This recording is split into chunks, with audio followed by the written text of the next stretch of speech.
ഇതാണ് സിംഗം അല്ലേ, അത് പെൺസിംഗം. അപ്പൊ ഗൈസ്, ഞാൻ ഇത്രയും നേരം വെയിറ്റ് ചെയ്തിരുന്ന സാധനം ദോണ്ടെ, ഞാൻ ഇത്രയും നേരം കാത്തിരുന്ന സാധനം സിംഗം, സിംഹം.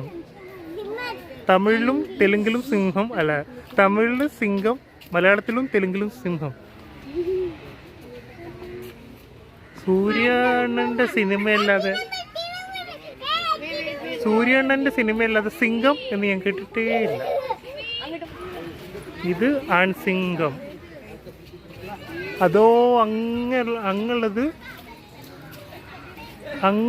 പെൺസിംഹം. ഇതിലും ദീസ് ആനിമൽസ് ആർ ഡേഞ്ചറസ്. എപ്പോൾ വേണമെങ്കിലും അറ്റാക്കിന് സാധ്യതയുണ്ട്. These animals are dangerous. ഇതാണ് EMU, എമു എന്ന ജീവി. എമു. വാവ്, ഹായ്, ഹലോ. എമു മീറ്റ് ഷോപ്പിലൊക്കെ പോകുമ്പോൾ എമു ഇറച്ചി എന്ന് പറഞ്ഞ് കേട്ടിട്ടും കണ്ടിട്ടുമുള്ളൂ. എമുവിനെ ആദ്യമായിട്ടാണ് കാണുന്നത്. Emu EMU. അങ്ങനെ മക്കളെ, നമ്മൾ മറ്റൊരു ജീവിയുടെ തൊട്ടടുത്തെത്തി നിൽക്കുന്നു. നീർക്കുതിര, ഹിപ്പോപ്പൊട്ടാമസ്. ഞാനിതിനാദ്യമായിട്ടാണ് കാണുന്നതെന്ന് ഞാൻ വിശ്വസിക്കുന്നു. ഹിപ്പോപ്പൊട്ടാമസ് 2 ഉണ്ടല്ലേ,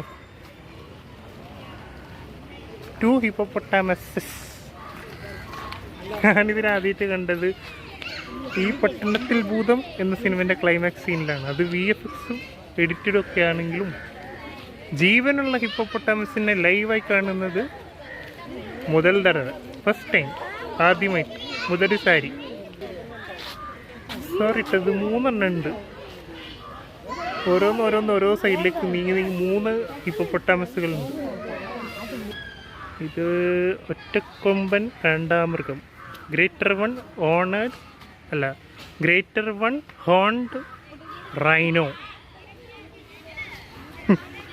ഇതോണ്ടെ കിടക്കുന്നു.